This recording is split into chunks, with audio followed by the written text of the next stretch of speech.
चिमटा से रापी को पकड़ करके ले जा करके गंगा में डाला, जैसे कोई बिच्छू को पकड़े।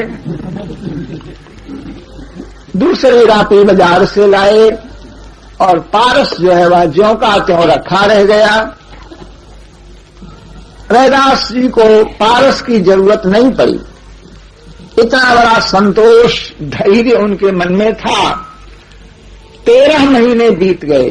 13 महीने बाद ठाकुर जी उसी रूप से फिर आए और आए, देखा तो यहां तो वही ठाठ जैसा पहले का था। पूछा, महाराज मैं आपको वो पारस दे गया था, आपने उससे कभी कोई काम लिया कि नहीं लिया, कोई संत सेवा की अथवा नहीं की? तो रैदास ने कहा कि महाराज उसको छूने का मेरा साहस नहीं होता है, आप देख लीजिए जहां आप रख गए थे वहीं रखा होगा। ठाकुर जी ने देखा तो वहीं रखा था और कहा आप इसको यहां से ले ही जाइए, यहां इसकी आवश्यकता नहीं है। इतना बड़ा निष्प्रिय हृदय था। धन की पारस सरीखे पत्थर की आवश्यकता का अनुभव श्री रैदास जी को नहीं हुआ। इतना बड़ा यह वैराग्य था हृदय में उनके। ठाकुर जी लेकर के चले गए। दूसरी बार अब ठाकुर जी ने एक दूसरी माया फैलाई। रैदास जी अपने ठाकुर की सेवा जब करने लग जाते सवेरे सवेरे, तो उस सेवा से जब भगवान का उत्थापन करते जगाते तो उस जगह उनको सोने की 5 मोहरें और मिल जाती। 5 मोहरें वहां दिखाई पड़ती। तो रैदास जी आश्चर्यचकित हो जाते, कहां से आ गई ये मोहरें? तो हाथ तो लगाते नहीं थे, अब वो चिमटा ढूंढते और चिमटे से पकड़ करके दूसरे किसी को देना ठीक नहीं, किसी को दे देंगे तो रैदास ने हमको सोने की मोहरें दी, यह दुष्प्रचार होगा, ये ठीक नहीं होगा। इसलिए वो गंगा जी को ही अर्पण करते, गंगा जी में मोहरें डाल देते। अब एक काम उनका बढ़ गया, रोज रोज उन मोहरों का प्रकट होना और उनको गंगा में फेंकना एक काम बढ़ गया। मन में पछताया करते कि देखो तो, और कलयुग आ गया। क्योंकि जिन संत महात्माओं को ज्ञान वैराग्य का उपदेश देना चाहिए, वो एक महात्मा आए तो उन्होंने पारस दिया, पारस दे गए, पारस का लोभ दिया उन्होंने, किसी तरह से उससे छुट्टी मिली तो ये भगवान जो है नित्य मोहरें देते हैं। तो बताओ, ये माया में फंसाने का उद्योग करते हैं। तो जिनका काम माया से बचाने का है और वे ही अगर माया में फंसावेंगे तो कौन बचेगा? अब कलयुग आ गया, आपने अपने मन में निश्चय कर लिया कि अब भगवान की सेवा हमको नहीं करनी, कल से ठाकुर जी की सेवा हमको नहीं करनी। मन में निश्चय कर लिया कि हम अब कल ठाकुर जी की सेवा नहीं करेंगे। अपना सवेरे हुआ राम राम करेंगे, कीर्तन करेंगे, ठाकुर की पूजा नहीं करेंगे, क्योंकि पूजा करने पर उन मोहरों को फेंकने जाओ। रोज रोज सामने मोहरें पड़ती हैं और किसी दिन मन में आवेगा कि इन मोहरों को रख लो। चित्त की वृत्ति एक सी नहीं रहती है, कभी मन में लालच भी पैदा हो सकता है। इसलिए अब ठाकुर की सेवा की हमको जरूरत नहीं, ऐसे ठाकुर की सेवा हमको नहीं करनी जो माया प्रकट करके माया में फंसाने का जाल फैला रहे हैं भगवान। यह विचार किया। इस विचार के बाद रात्रि में जब आपने शयन किया तो राम जी ने दर्शन दे करके और कहा कि राखो अर मेरी, हमारा जो आग्रह है उसे स्वीकार करो।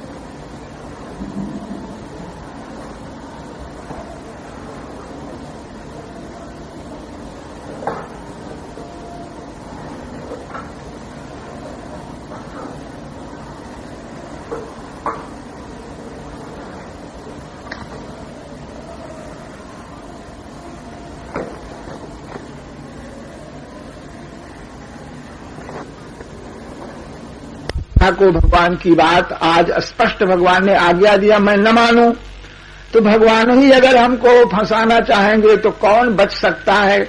ऐसा विचार करके उन मोहरों को लेना आपने स्वीकार किया, लेकिन स्वयं हाथ न लगा करके दूसरे सज्जन से कहा कि इन मोहरों को उठा लो।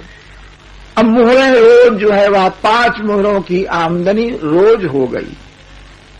तो कहा तो फूस की झोपड़ी डाल करके रैदास जी शरीर पर कष्ट सह करके निर्वाह करते थे।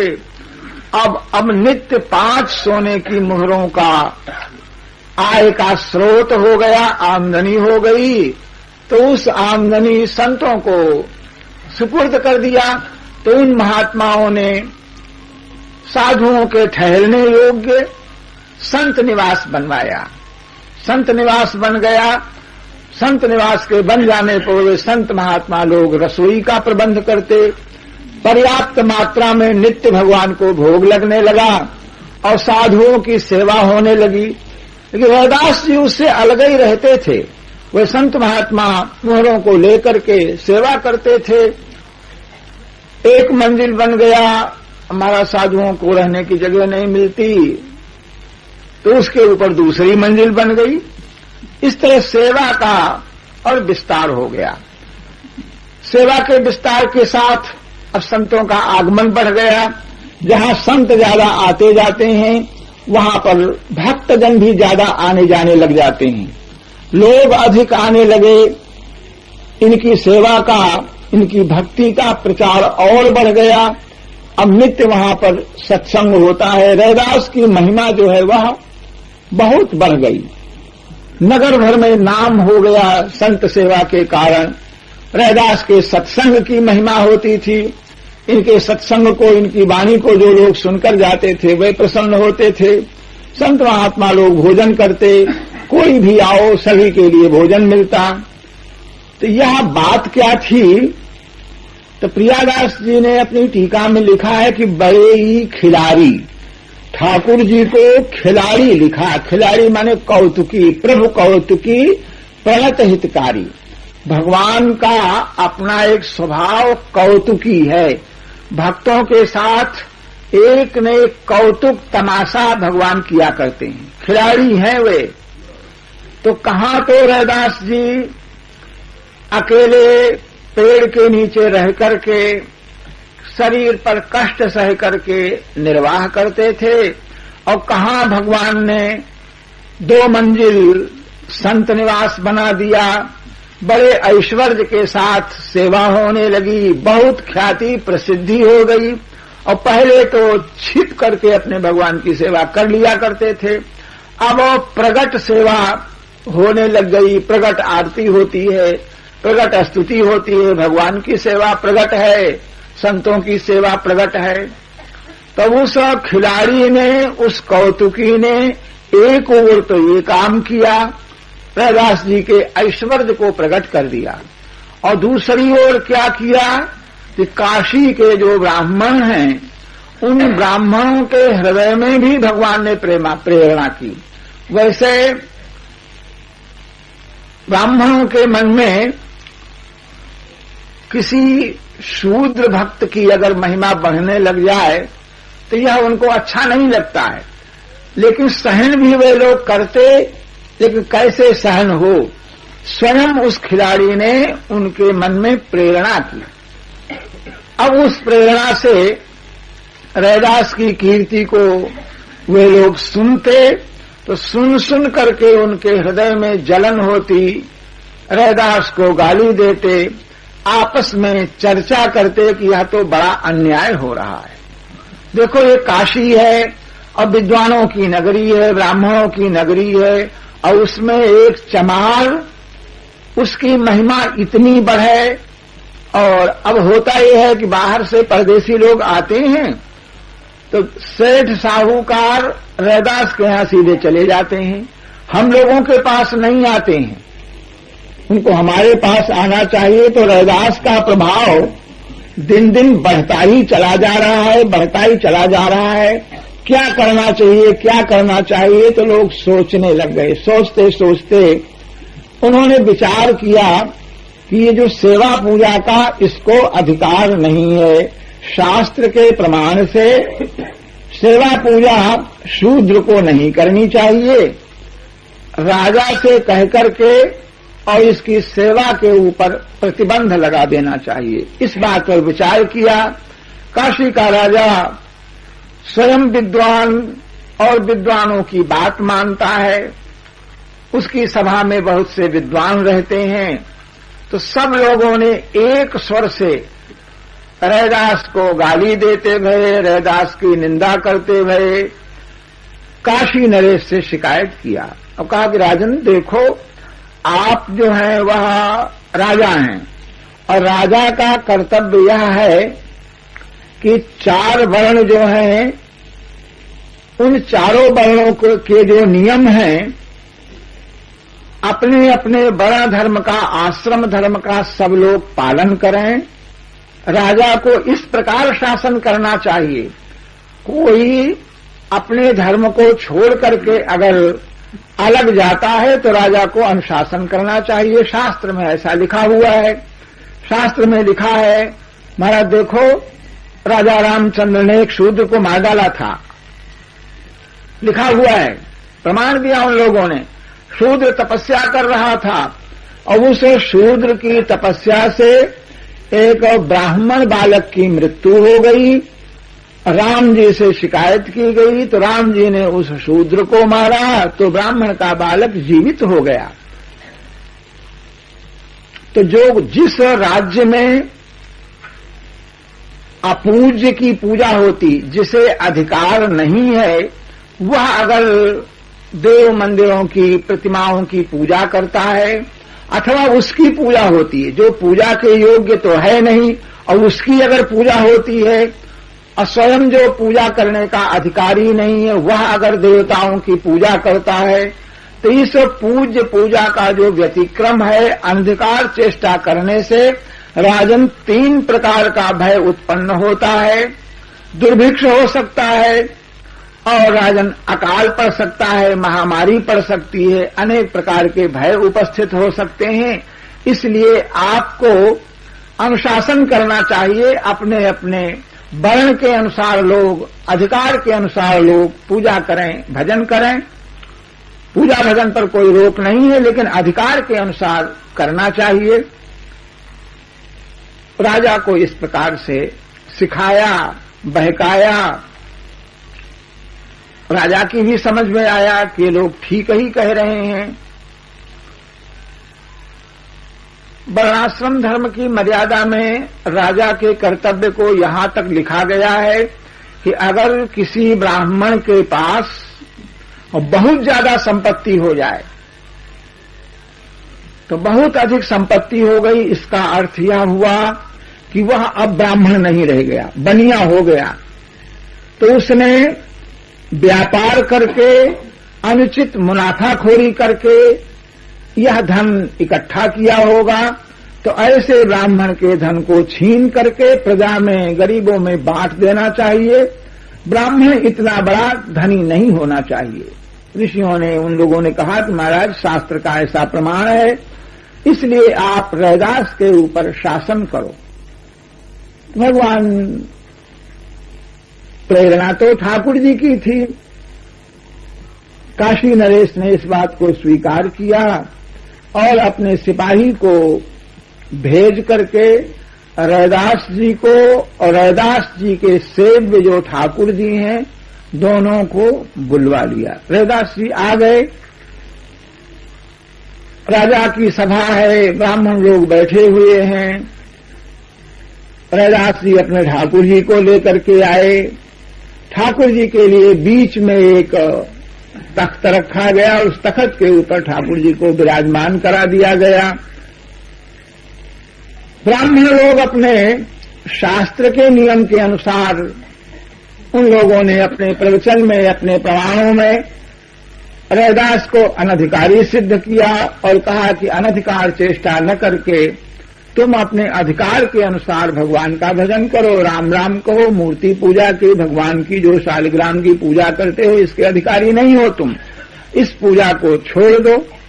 तो रैदास जी ने राजा से कहा कि महाराज मैं स्वयं अपना अधिकार नहीं मानता हूं, ये बात ठीक है, लेकिन ठाकुर ही अगर अपनी पूजा के लिए हमको आदेश दें, मैं ठाकुर को कहीं लेने नहीं गया और ठाकुर ही मेरे पास आए हैं और उनकी आज्ञा से, उनकी इच्छा से ही मैं उनकी पूजा करता हूं। मैं पूजा क्या करूंगा, पूजा करना क्या जानूं। और वे ठाकुर हमसे अगर राजी हैं तो हम पूजा के अधिकारी माने जाएं, और ये ब्राह्मण लोग अगर कह रहे हैं कि अधिकारी नहीं है तो अधिकार की ही परीक्षा होनी चाहिए। आप जैसे चाहो वैसे आप परीक्षा कर लो। राजा की समझ में आ गया। राजा ने कहा कि देखो ये ठाकुर जी विराजमान है और आप लोग ब्राह्मण हैं, आप लोगों के पास मंत्रों का बल है, तो आप अपने मंत्रों के प्रभाव से, क्योंकि मंत्र में बड़ी भारी शक्ति होती है, मंत्राधीनाश्च देवता, मंत्र जो है वह के मंत्र के अधीन देवता होता है और वे मंत्र जो है ब्राह्मणों के अधीन होते हैं, इसलिए ब्राह्मण को ही देवता कहा जाता है। तो तुम लोगों के समीप मंत्र है, मंत्र के अधीन देवता रहते हैं, जिस मंत्र को पढ़ दो वह देवता आ जाता है, आप लोग देवताओं को बुला लेते हैं। तो अपने मंत्रों के प्रभाव से, स्तोत्रों के प्रभाव से आप ये जो ठाकुर जी हैं, इन ठाकुर जी को अगर आप अपने पास बुला लें तो पूजा करने के अधिकारी आप माने जाएंगे, और रैदास इनके पास अगर इनके ठाकुर चले जाएं तो पूजा के अधिकारी ये माने जाएंगे। मैं कैसे कहूं कि तुम पूजा मत करो। राजा ने यह निर्णय कर दिया, ब्राह्मणों को हौसल दिया। ब्राह्मण लोग बेचारे, अब उनमें इतना बड़ा आत्मबल तो नहीं था। भगवान ने वस्तुतः जो इनको प्रेरणा दी थी वह इसलिए रैदास की महिमा को बढ़ाना चाहते थे ठाकुर जी, इसलिए उन्होंने ब्राह्मणों को ऐसा करने की प्रेरणा दी। और ब्राह्मण लोग अपने प्रयत्न करके, मंत्रों का उच्चारण करके, जप करके, सब कुछ करके भगवान को बुलाने का प्रयास किया, लेकिन इतनी शक्ति कहाँ, इतना प्रेम कहाँ कि उनके पास भगवान पहुंच जाएं। एक के पास नहीं पहुंचे, सामूहिक पाठ करने पर भी उनके पास नहीं पहुंचे। अंत में रैदास को राजा ने आज्ञा दिया कि तुम अपने ठाकुर को अपने पास बुलाओ। सभा के बीच में दूर तुम बैठे हो, बीच में यहाँ ठाकुर हैं, अगर तुम्हारे पास पहुंच जाएं तो तुम्हारे ठाकुर हैं, तुम उनकी पूजा कर सकते हो। तो रैदास जी महाराज ने ठाकुर से विनती की, प्रार्थना की। रैदास की विनती का तात्पर्य, अंतिम तात्पर्य यह था कि हम आपके दास हैं, आप मेरे स्वामी हो, तो स्वामी और सेवक का वियोग नहीं होना चाहिए। आप पतित पावन हैं और हम पतित हैं। हमारे शूद्र कुल में हमारा जन्म हुआ है, तो पतित तो हम स्पष्ट ही हैं, बिना किसी विवाद के हम पतित हैं। रैदास जी ने अपनी जाति को छिपा करके अथवा प्रशंसा की बात कभी नहीं कही। जहां उनके पदों में आता है तो लिखा है अपने को कि ढला ढोर ढोवंता, मरे हुए पशुओं को ढोने वाला मैं। बार बार अपने को कह रैदास चमारा, रैदास चमार ऐसा कहता है। अपने को चमार कहने में रैदास जी कभी संकुचित नहीं हुए। आज सभा में भी रैदास जी ने भगवान से प्रार्थना की, उनकी कीर्ति का वर्णन किया और भगवान को पतित पावन कह करके अपने को पतित कहा, और कहा कि आज अवसर है सभा के बीच में, पतित पावन नाम आज साँच कीजिए, अपने पतित पावन इस नाम को आज सत्य कीजिए। मैं नहीं कहता हूं कि आप मेरे बुलाने से इन ब्राह्मणों का तिरस्कार करके अब मेरे पास आ जाइए, भले मत आइए मेरे पास। आप मेरे पास नहीं आना चाहते हैं तो मुझको अपने पास बुला लीजिए, अर्थात मैं शरीर को छोड़ करके आपकी सेवा में आपके समीप पहुंच जाएं। हमारा भक्त का, भगवान का, हमारा आपका वियोग नहीं होना चाहिए। पतित पावन नाम को आप सत्य कर दीजिए, विलंब छाड़ी आइए और कितो बुलाए लीजिए। पतित पावन नाम आज साँच कीजिए।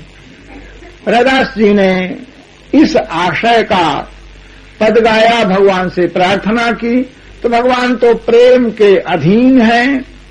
और ये आज रैदास की महिमा को बढ़ाने के लिए भगवान ने यह प्रेरणा ब्राह्मणों के मन में की थी और स्वयं वहां से रैदास की गोद में आ गए। सब लोगों ने देखा कि ठाकुर जी रैदास की गोद में पहुंच गए और राजा को अब निर्णय देने में रैदास भगवान की पूजा के अधिकारी हैं, ये इनके भगवान हैं, तुम अपने भगवान की पूजा करो। तुम्हारे घर में जो भगवान है वहां पूजा करने रैदास नहीं जाते हैं, नहीं जाएंगे, लेकिन इनके घर में इनके जो भगवान हैं उसकी ये पूजा करें, इस पर कोई प्रतिबंध नहीं लगाया जा सकता है। रैदास भगवान की पूजा के, अपने भगवान की पूजा के अधिकारी सिद्ध हो गए, भगवान को लेकर के आए। अब रैदास जी की महिमा और ज्यादा बढ़ गई। रैदास के पास अब तो काशी नरेश भी जाने लग गए, दर्शन करने के लिए जाते, और सिद्ध साधु महात्मा आते, वह भी रैदास का दर्शन करने के लिए जाते। रैदास भगवान का भजन करते। एक बार गोरखनाथ नाम करके एक सिद्ध संत थे, उसी जमाने में कबीर रैदास ये समकालीन है, गोरखनाथ भी उसी समय में थे। तो किसी दिन रैदास जी के समीप पहुंचे, बैठे और बोले, रैदास जी हमको प्यास लगी है। तो रैदास जी ने उनके पास जो एक कुंड में पानी रखा था उसी में से पानी गोरखनाथ जी के खप्पर में कर दिया, ले लिया उन्होंने और लेकर के उसको फेंका भी नहीं, लेकिन पीने का भी साहस नहीं हुआ। मन में आया कि कहीं इसमें तो रैदास जी चमड़ा भिगाते होंगे और इस पानी को मैं कैसे पी लूं। पीने का साहस नहीं हुआ, लेकिन फेंका भी नहीं। जानते थे कि रैदास के हाथ से दिया हुआ पानी है और हमने पीने के लिए मांगा है, तो अगर अपेय होता तो शायद वे हमको न देते, लेकिन उस कुंडी से दे दिया है। दुविधा में पड़ गए, उस पानी को लिए और कबीर के यहां आ गए।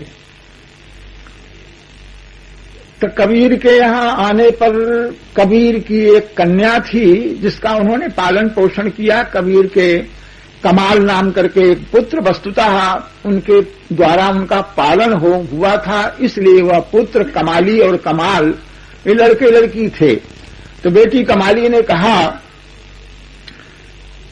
गोरखनाथ जी से पूछा कि आपके खप्पर में यह जल कैसा है, कहां से ले आए।